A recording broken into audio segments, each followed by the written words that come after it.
میں قربانی کتنے دن ہے؟ امام اعظم ابو حنیفہ، امام مالک، امام احمد کے نزدیک قربانی کے ایام جو ہیں وہ 3 ہیں۔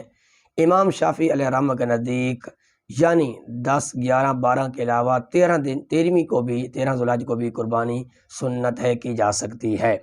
لیکن احناف کے نزدیک اللہ تعالیٰ ارشاد فرماتا ہے وَاذْكُرُوا اللَّهَ، اور پھر بالخصوص جب قربانی کے ایام آتے ہیں تو یہ کچھ لوگ واویلا کرتے ہیں۔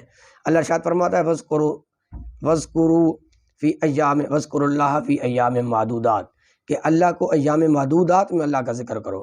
حضرت علی اور حضرت ابن عمر رضی اللہ تعالیٰ عنہ فرماتے ہیں ان المعلومات یوم و یومان بعدہ وَاذْبَحْ أَيَّهَا شِئْتَ، فرمایا کہ احکام القرآن للجساس کی یہ عبارت ہے۔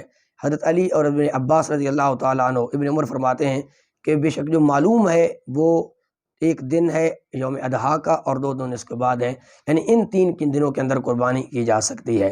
حضرت عبداللہ بن عمر رضی اللہ تعالیٰ عنہ، آپ کا فرمان مشکات کے اندر موجود ہے، آپ نے فرمایا الاضحیٰ یومان بعد یوم الاضحیٰ، کہ یوم اضحیٰ کے بعد یعنی عید بقرہ کے دن کے بعد 2 دن اس کے بعد قربانی کے ہیں، یہ 3 دن ہیں۔ اور حضرت عبداللہ بن عباس رضی اللہ تعالیٰ عنہ کی بھی کیا روایت ہے النہر ثلاثۃ ایام اولھا افضلھا، عمدۃ القاری کی یہ روایت ہے کہ نہر کے قربانی کے 3 ایام ہیں، اور ان میں سے جو افضل ہے وہ پہلا دن ہے۔ اب یہ دیکھنا ہے عبداللہ بن عمر بھی ہیں، یہ فقیہ صحابہ میں سے ہیں، حضرت علی رضی اللہ تعالیٰ عنہ بھی فقیہ صحابہ میں سے ہیں، اور حضرت عبداللہ بن عباس رضی اللہ تعالیٰ عنہ بھی فقیہ صحابہ میں سے ہیں۔